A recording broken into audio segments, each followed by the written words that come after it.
Welcome to the Shock Your Potential podcast with your host, Michael Sherlock. We all have potential, but sometimes we need inspiration to get us to our peak performance. Whether you are starting out in your career, ready to move up the corporate ladder, or taking the leap into entrepreneurship, Michael's guests provide powerful tools and resources to shock your potential. Shock Your Potential is a global professional development training company committed to your unique journey. Learn more about us today at shockyourpotential.com. Listen in to today's expert. Thank you for joining us on another episode of Shock Your Potential. And I am, of course, your host, Michael Sherlock. And all month long in the month of April, we are talking about how money matters, or also money matters. Wow, it's one word, two different inflections.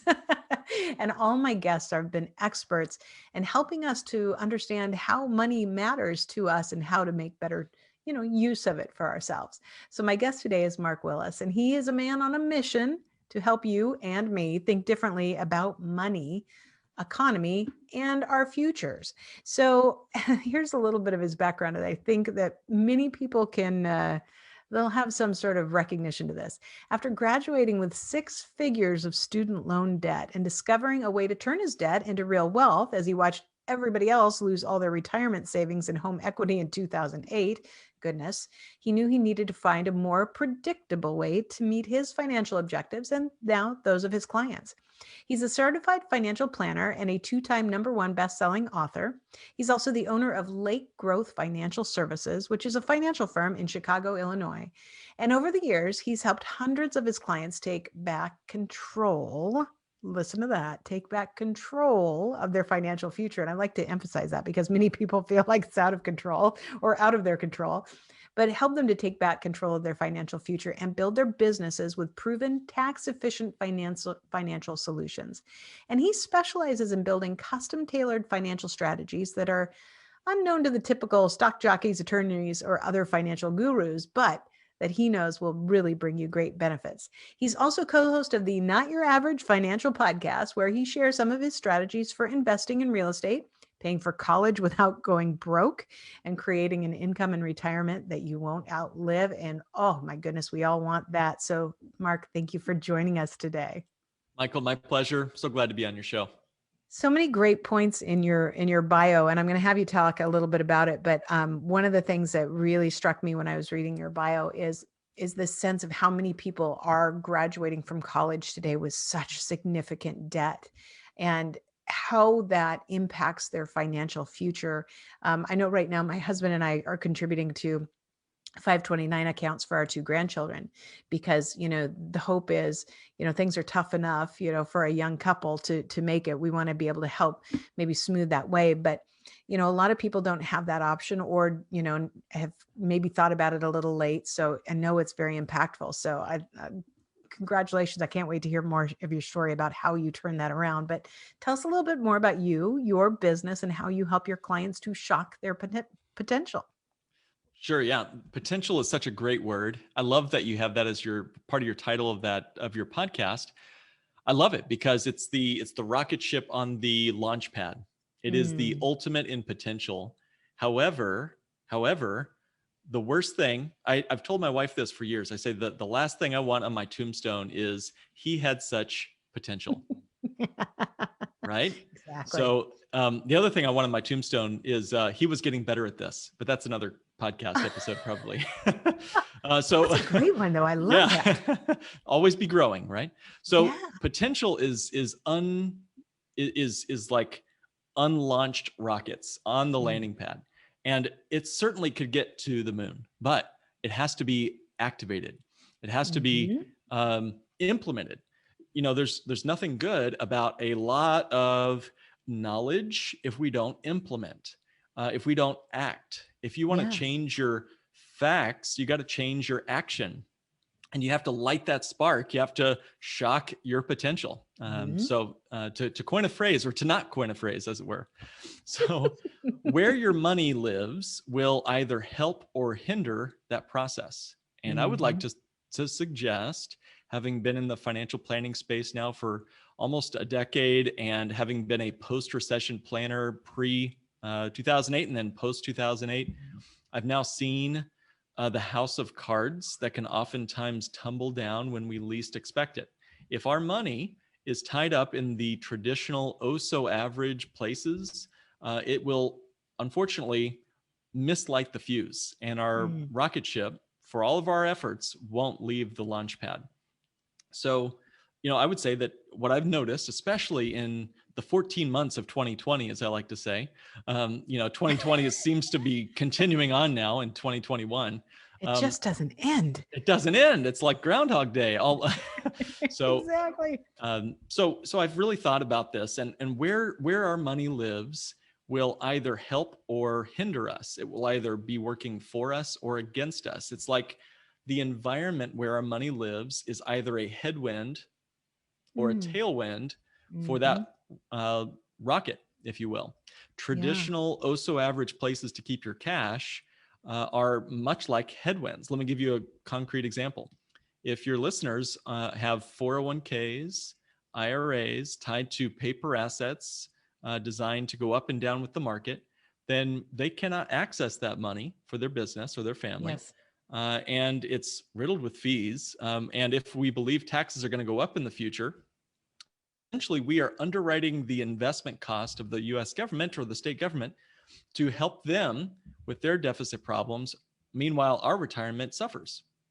So that Yeah. is the oh so average way to invest. Now, the not your average way to invest or grow your wealth is to do it in a way where your money is in an environment that you can control, and where the outcome is determined before you even start.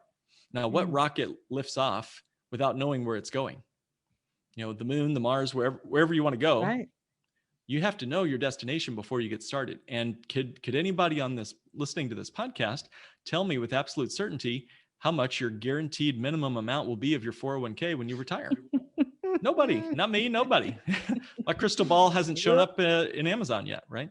So, No. Oh, that would be great though. oh man, mine would come, but the batteries wouldn't work. That's kind of the. So in essence, to finally answer your question, Michael, and to get off my little soapbox, we help clients grow their wealth in ways that are safe, predictable, and where the outcome is determined before they even begin. And we specialize in a tool that helps them become their own banker, where they can take back control of the banking function in their life and actually pay themselves the interest that they would have been otherwise paying a line of credit on their business or their mortgage, or in my case, my student loans. I became Mhm. my own source of financing, paid myself an interest rather than it going to Sally Mae and all of her cronies. So that's one of the things we specialize in. I love your analogy. First of all, I love the statement become your own banker, but I love the analogy of the rocket ship because you're absolutely right. People always ask me why I named my business and podcast and what will be my third book, Shock Your Potential. And I always talk about, we all have that potential. We all know we have potential. But Mm-hmm. if we don't actually, if we don't have the initiative to take ourselves and somebody doesn't come along and zap us, to make you stop and go, hey, wait, I have to really capture this. It can sit on that launching pad forever Mm-hmm. and just be, disintegrating while it's sitting there and not ever reaching the heights that it could. And I think Absolutely. that as I'm talking to my guests this month, it's really fascinating to me. Several have kind of brought up this from different vantage points about how our how the falling into the trap or the mindset of traditional, I love how you say the oh so average way of doing things. It's always been taught to us. That's the way, that's the safe way. That's, we talk about are you ready? Do you have this much risk factor? What's your risk tolerance? But, and so people, that people answer still within that boundaries of something that's only really one way. And Mm-hmm. when you think about, you're exactly right. What we're funding that is not ourselves is terrifying. When you Mm-hmm. really start to think, I think I've had my eyes open more this last week than ever before about financial opportunity. Mm-hmm. You're exactly right. Myself included. I grew up listening to certain radio hosts Mm-hmm. who would encourage you to put all your money into, IRAs, 401ks, et cetera, and then Mm-hmm. hope and pray, Yeah. that we'll have an outcome that we can enjoy. The truth is, according to third-party research, if you're all in on stocks, if you're an equity fund investor, according to Dalbar, which is a third-party investment research firm, over the last 30 years, the real results of stock investors was, wait for it, Oh no. 4%. Oh, ow. Technically, it was 3.88% over 30 years. And that's before taxes, Michael. So Wow. if we take taxes into account, we're hardly keeping up with inflation. If that is the outcome of the experiment of becoming a nation of investors, I'd rather pursue other paths. And one of the best things that you teach and that you're able to give your audience, and that we really specialize in, is working with the folks that are ready to jump off that train, not to abandon it completely. If your employer gives you the free company match, go ahead and take that free Right, money. absolutely. But again, where you put your money makes it act different. A hedge fund is different than a savings account, or a 401k is different than a CD. So where are some places where you could keep your cash, where it helps your business or helps your family, and it doesn't fight against you? I had a client recently. He's a medical professional making $250,000 a year, doing pretty well for himself. Very proud of his 12% a year in his mutual funds and his, in his 401k. And yet he was spending a third of his income on mortgages, boats, cars, credit cards. That's a third, 33% after tax money going to service the debt. He's a slave a third of the day to these banks. So I would say that the biggest change we can make with our potential to shock it, if you will, is to just become your own source of financing. If you can be your own banker, if you can take back control of the banking function in your life, then I don't care what your mutual funds did last year. Because if you're even half as in debt as this guy was, and he's the average, by the way, U.S. Commerce Bureau says the average American spends about a third of their income on debt. So if you're even just half that, then by gathering that source of money, gathering that tool of banking and bringing it back in-house rather than outsourcing it to, the mega banks, credit cards, et cetera, then you have won the game just by default. When you're paying yourself that interest rather than it going to a banker, then again, where you keep your money will impact the potential you have to make in your financial life, your family's life, your business, your customer's life, and your legacy. Let me ask you a question, just because as you were talking, this was popping up something in my head. So my son is about to turn 30. And so he and his girlfriend are talking about, buying their first home. And, he's finally getting that place. He's almost a journeyman, excuse me, electrician. He's been an apprentice the last couple of years. So he's right on the verge of that, first time to really, be able to say, okay, my hard work is paying off. But what I think is really interesting is so many people who are not, buying vehicles now or buying homes now. And, that's another thing that I was always taught growing up, is that, you wouldn't be financially secure, secure and successful until you own a home. But if you buy a car, you lose the value of it when you run it off the thing. So, always buy a used car. So I don't necessarily need to know the car thing, because I think I've got, my gut on that. But, what are you seeing with people and mortgages and home loans, or, because that's usually the biggest amount of debt that people have. And if they don't do it right, they can be paying a lot on that over a long period of time. It's not the sale of the house, it's the amount you pay in the mortgage company. Yeah. What do you see? What are your thoughts on that? Well, you're exactly right. We're living in a very low interest rate environment right now, lower than I've ever seen, maybe any of us have ever seen in our lifetimes.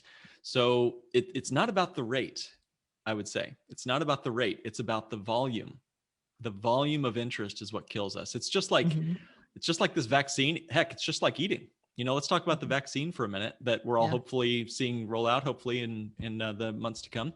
It's not the rate by which it goes into my arm that saves me. It's the correct volume that gets into me. It's same with eating. It's not how fast or slow I eat. It's the correct amount that will either, balloon my waistline or not. So it's about the How do volume you of know I'm on a interest. diet right now? Well, I guess it's in the air because I am too. So who isn't, right? Um, so the key here is volume. So back to that gentleman I mentioned, again, great guy, smart guy, obviously doing well in the markets, 12% rate on his investments, 30% volume on his debt. So which one was working for him? Right. Even though he might have been doing fine in his 401k, it was the volume of interest out the back door that was killing him. So, and I just use him as one example. I had a student loans in the $120,000 range when we graduated, my wife and I, but they were only 2 or 3% interest. But the volume of payment was crushing. It was like a mortgage payment we didn't ask for. I jokingly say I married 2 women in college, my beautiful wife and Sally Mae. And, and she wasn't going away. No. And she doesn't pick up the tab every once in a while. No. We're always forced to. She was like a renter we didn't want. Yeah. So anyway, but what we came to discover, and again, the key here is just sanity. We could have chased after this shiny object or that shiny object. And yes, there's a place for investing. And I agree. And as a certified financial planner, you need a diversified portfolio of things that are in the speculative, the risky, the conservative, and the safe spaces of your portfolio. But what I notice in most conversations we have over Zoom or over the telephone, especially over Zoom in the last 12 months, as the pandemic has rolled on, is that many people show me their account statements of their brokerage accounts or 401ks, IRAs, and they're in 12 different mutual funds or target date funds, but they're all in the market. So that's like saying, hey, I've got my eggs in 12 baskets, but they're all on the same truck. And if that truck goes over a cliff, what good did that do us, right? We need some non-correlated assets is the $2 word there. We want something that's not going to be balanced out or wrecked. Like what we saw too often. I was working for a CPA when the last recession hit, and she would be making calls to these folks, many of whom good savers, investors, had followed the 401k experiment, and many of whom she had to make the call and say, Mr. Client, I just lost you half your life savings. You can't retire next year. That was a big wake-up call for me, and it almost got me out of the industry. But there are better and more secure and frankly more advantageous places for you to build and protect your wealth and to use it for your business or your family, then I would say a 401k, as heretical as that might sound. I was shocked to learn that the 401k is just now turning 40 years old this year. Really? Yeah. Wow. Yeah. It's so young, Michael. It's not even old enough to retire yet. It's younger than me. Yeah. Well, it's a surprise. It was a surprise to me. In fact, I met a guy who got the 401k the first year it was made available in 1981 to the general public. He wasn't retired yet. Yeah. And he didn't have a lot in there. He was concerned about his future. So if the 401k was a big experiment, how are we doing? How's that, Dr. Phil? How's that working out for us? How's it working out for you? Yeah. Well, and it's so true because, we've seen, especially before even a pandemic, we've seen the last 8-9 years, how very few companies do any match within a 401k. So yes, you may be able to do it. You may be able to do it tax-free. So, I think that, that is one portion of a strategy. But, when I was first, putting into my 401k back in the early 90s, my company would match like up to 6%. And that, that was a good smart move because you're right. Then it's free money. And so every time you could maximize it, you made a great financial move for yourself. Right. But as we've seen that go backwards and backwards, I am at the taping or at the airing of this episode, I will be 52 years old. I have to think about it. And I don't believe I will see Social Security. I haven't thought I'd see Social Security probably my whole adult life because I just knew I could not count on that for my future. Right. And I think there's a lot of pieces like that in this kind of traditional investing mindset that say, yeah, but I'll have that. And yeah, but I'll have that. Right. How many places have what do you call pensions? Yeah. Hardly anybody anymore. Right. So right? we have to do it ourselves. And if we don't try something unique, we do know that the market will always be volatile. And there's Right. always going to be a big down. Big time. Well, you're right. There's a book out there called Debt, the First 5,000 Years. That's the name of the book. The title's the Wow. best part. David Graeber wrote the book. It's a great book. But while it's about debt, what I think it's really about is banking. And uh, to return to that theme, I think there's some interesting parallels to what you were just saying. I mean, you're right, Michael. There's nothing secure about Social Security. One of those Mm. wonderful misnomers. And pensions are very rare today. And you're right. When you move from a pension-based system where the risk is on the employer to a 401k based system where the risk is on you and me, where we have to become, sophisticated investors, professional investors, along with being mom and dad, along with being an employee, all of a sudden, the risk is on our shoulders again. And you're right. It's sort of like, well, who's looking out for you at the end Yeah. of the day? So banks have always had the biggest building in town, and they've always been one of the biggest companies, businesses in national economies. You go back thousands of years. So again, I don't think banks are the problem. I just think banking is a function that's being taken from the individual. And what if you could be sitting behind the banker's desk? And how might that impact your capacity to buy the car or the house or the kid's college? If you could funnel all of those major purchases, because Michael, we got to make these purchases in life. It's not like we can just avoid sitting in, buying the house or kids' college or cars or whatnot.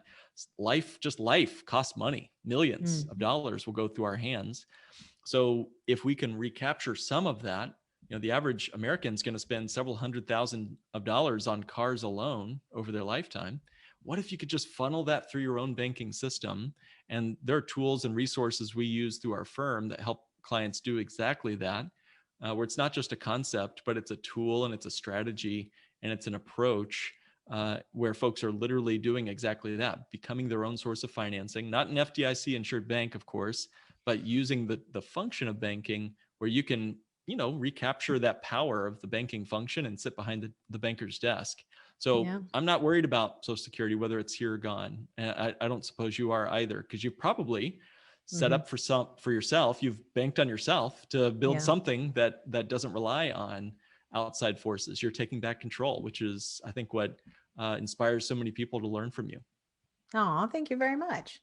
I love that. And I just was thinking too, as you were talking about FDIC insured banking, if you really wanted to take the safe approach of that and you had $1 million, you're going to have to find 8 banks to be able to put it in there to be safe with that. Well, yeah. And I hesitate to even say this because I don't like causing nightmares, but I got to say it. As of 2020, 2019, take just a random guess. You might know the answer to this. I bet you do. But if you put in $1,000 into your regular bank account down the street, of that $1,000, how much will the bank have to keep on their books? What percentage of your $1,000 would you suppose? Oh, I have no idea.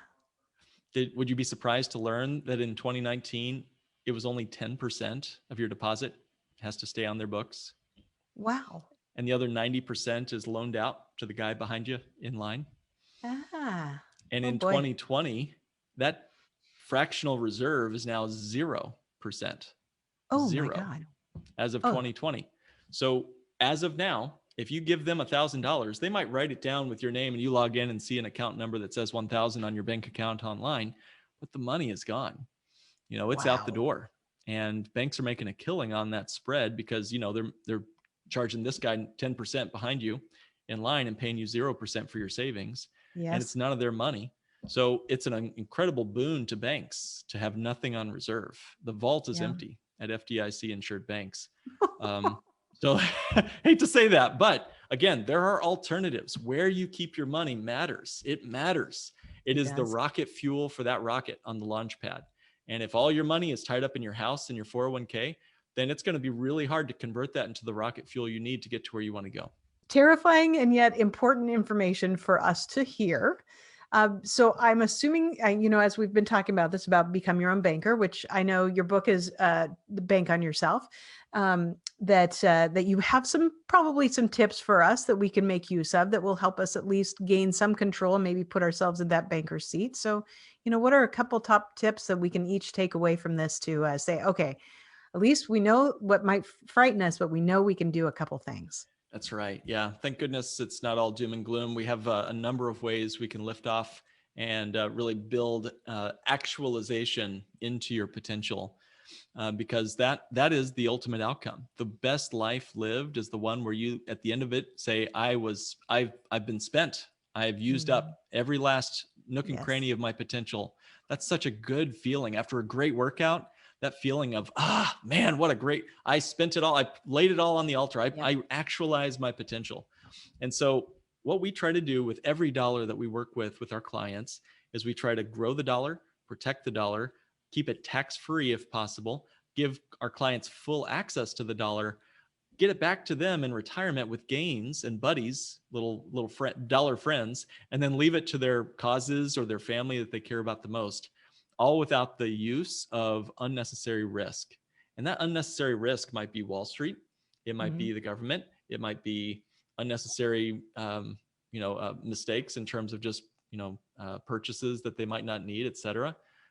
So we can bring this down the ladder some. We've been talking kind of at a conceptual level, Michael, but there are practical, time-tested financial strategies that have been used by business owners and the affluent for hundreds of years in this country and beyond. One of which really shocked me. I'm going to keep using that word today. I'm sorry about that. I love it. You're doing great PR. Keep it going. Yeah.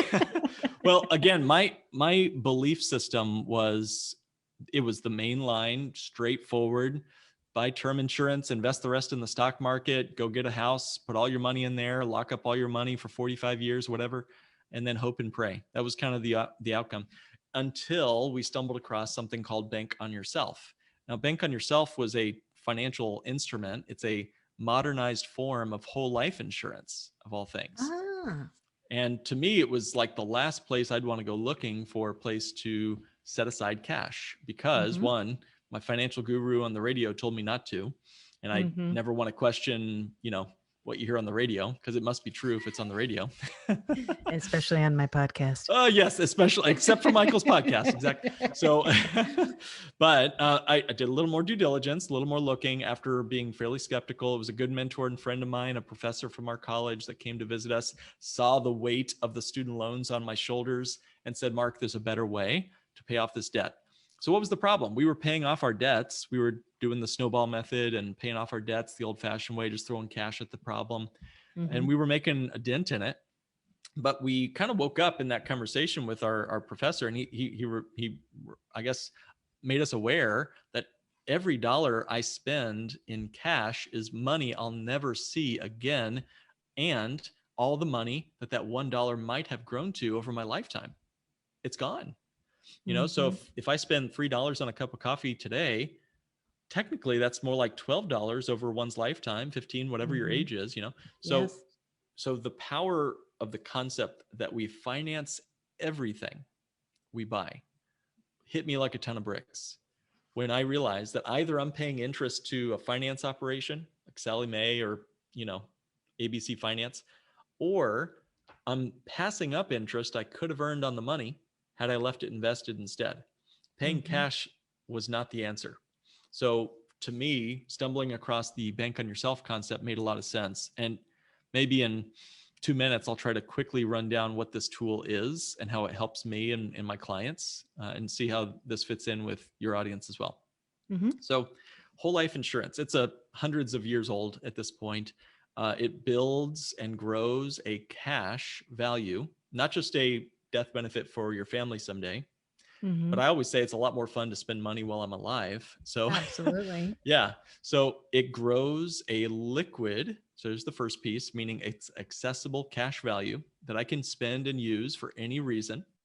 So it's accessible for my business. It's accessible for my family. I can fix up my kitchen, or I can do a fix and flip rehab. I can send my kid to Disney World or to college. There's no restrictions on what I spend the money on with that cash value. Second, it builds and grows on a predictable and even guaranteed schedule, Now, it's not my guarantee. It's the insurance company guaranteeing that you will have more money this year than you had last year. And on top of that, that gain is locked in for the rest of your life. So once they give you that increase of cash, they cannot take it away. Like if Tesla goes up this year and drops next year, well, we kind of lost our Tesla. Our values went down, right? But with whole life insurance, it never goes down due to market corrections. It only goes up. So that's the second piece. Third, it is life insurance. So I can certainly leave my family a legacy beyond what I could save for them. And I don't want to minimize that. But then the fourth piece, and this is what really goes crazy for me, is when you have this cash value life insurance, if it's designed the correct way, because there's a lot of poorly designed policies out there. But if it's designed the bank on yourself way, then when I have that cash value, I can use it as collateral and get a loan from the life insurance company. And I'm able to borrow against that policy and spend cash as I need to for my business and whatnot. And yet, Michael, the policy will continue to build and grow as if I had not touched that money. That's what as you were talking, I thought, I get where this is going now. That makes a whole lot of sense. Interesting. Also, when you were talking, I probably rolled my eyes because you said you were talking about the things that, you do predictably that you did that you thought you had to do, and, you go to college, you get the college loans, you buy term life insurance. And when you said that, I went, oh, and you buy the house, because I remember the day that I realized that the term life insurance that I bought when I was 25 years old, or 27, and I was going through a divorce. And I remember thinking, this is the best thing I can do for my son right now, because it only cost me, at that time, it was like $11 a year. I think at the end it was $25, or not a year, a month, and you're thinking, oh, that's just such a little amount to give that much security. And then when I reached the point where the term was over and, it was all done. And first I was like, oh, then I get $25 more a month. And I remember all of a sudden I went, why didn't I ever even ask about a whole life policy where every bit of that money would have still been there when it was over, instead of I just gave them lots of money for the potential that my son might inherit $250,000 if I kick the bucket in those 20 years. And that moment was like, oh, I felt like such a dummy. Well, Michael, let me put your, I wouldn't worry about that. I personally, I'm glad to hear that you've got that awareness. I certainly didn't. So that's awesome to get your life insurance set up. Well, you did the right thing. Honestly, you did. I mean, there's nothing wrong with buying term insurance, just like there's nothing wrong with renting an apartment for a while. Right. There's a seasonal life where you need to do it. I've certainly had term insurance. We offer it to our clients. It's smart to have, along with all the other pieces of the financial puzzle, your investments, your real estate, your whole life insurance. It all fits, right? It's all part of the puzzle. But it's like renting an apartment. You don't own anything when you have term insurance. It's just throwing money with hopes. I don't know if hope is the right word, that you die in the term. And that's kind of like renting the apartment and never having any equity. And of course, if you had tried to renew your term insurance, the rent would have gone way up, of course, as we age, we all do. So you're right. There's a place for it. But part of this is, going from renter to owner. Yes. And when you have whole life insurance, it's like owning a home. You have equity. You can access the equity in this whole life policy. The rent does not go up. It's a guaranteed premium. So you're packing in. It's sort of like overpaying on your mortgage. If you're plowing tons of cash into this policy, it's sort of like building up tons of equity in your home. And in that, you've got all this liquid equity you can spend and use for any reason. But unlike home equity, I'm not beholden to a banker to get my cash out of my policy. I don't have to ask anybody. I go online, click, and within about a week, the cash is in my bank account to be spent, going on that vacation or getting that pool in my backyard or, whatever else I might want to do with it. In fact, we just helped a family yesterday. They're getting a pretty massive home upgrade. Their pool is going to be in the low six figures. And they're using their policy to buy that pool. Now, why would they do that? Why wouldn't they just pay cash for it or finance it? Well, for them, they wanted the growth on the cash value of $100,000 to go buy that pool. To them, that's better than paying cash, certainly better than using a mortgage or whatnot, or a HELOC, because now they're in control and they don't lose the growth of that cash for future retirement or other investments. Right. Absolutely. It makes a whole lot of sense. And you're right. I think that what I really am frustrated with myself with the term life was that, that was important then. And I knew it was, but 5 years after I initially bought in, that's when I wish somebody would have said, "Oh, well, so you're still doing term, but you're doing so much better. Look at you, your finances are in great shape. You're making great money. How about convert that?" And I think that those are the things that we don't have enough discussions about, Right. to prep ourselves or frankly, the next generation, because we're also worried about taking care of our own stuff and sometimes I don't know how the right discussions to have with my 30-year-old son because I don't want to be the nagging mother. Yeah. But those are really great things that, we can take from this conversation, especially, and think about how to make your money work better for you, with a different approach rather than everybody does it this way because it's always been Absolutely. done this way. Well, and as it relates to the theme of shock your potential, one of the things I just love about what my money is doing in the right environment is that money is really, it's unlimited. It's untapped potential. If it's just sitting in my savings account, then I've got a finite amount of potential. I've got 10 grand or 100 grand or whatever's in my savings account. And once it's spent, it's gone. Mm-hmm. But if it's in one of these policies, it's infinite potential. And here's why. Every time I borrow against the cash, it still grows like I never touched the money. Right. So that's uninterrupted compound growth, as opposed to always, breaking compound growth by spending cash on this car or that real estate deal. So it's uninterrupted compound growth. Charlie Munger, the buddy of Warren Buffett, he's famous for saying, you never want to break compound growth unnecessarily. And the trouble is, most anywhere else I can find in the financial universe consistently forces us to break compound growth to buy the stuff we need. We all got to buy stuff. So is this perfect? No. Should everybody do this specific strategy? Not at all. There's insurance costs. You have to really consider the long-term growth of these whole life policies. It's not get rich overnight. It's a long-term financial vehicle. So there's lots more we could talk about there, Michael, but the key is just coming back to first principles. What do I want my money doing for me? What allows me to reach my potential, to be the best person I can be for my children, for my business, for my future? So that's what we really try to aim for, whether it's this one strategy or any of the other couple of dozen that we offer our clients.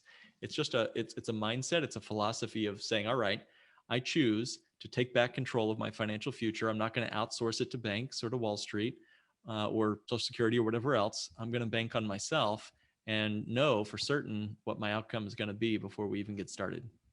I love it. Mark, this is fascinating. Thank you so much. I mean, I learned a lot. I took a whole lot of notes. All right, cool. and I know what we're going to call the episode. So right. I know we'll have all of your contact information on our show notes, but just in case somebody wants to find you right now because they want to know more about how to work with you, what's the best way for them to reach you? If you go to LG, that's Lake Growth, so lg.subscribemenow.com, lg.subscribemenow.com. One little site can get you to everything. We've got an online community of people doing this strategy, our weekly podcast, our YouTube channel. It's all there at lg.subscribemenow.com.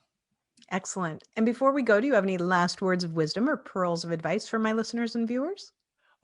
Just keep listening. Everybody stop what you're doing right now and go leave Michael a 5-star review, because she probably says it, but you need to hear it from her guests too. She does a great job on her show.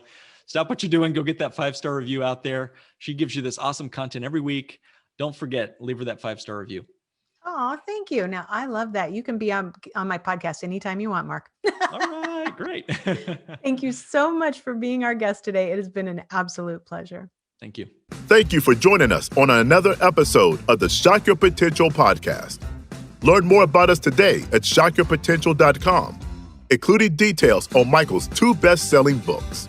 Tell me more, how to ask the right questions and get the most out of your employees, and sales mixology, why the most potent sales and customer experiences follow a recipe for success. And as always, don't forget to subscribe, rate, and like us today.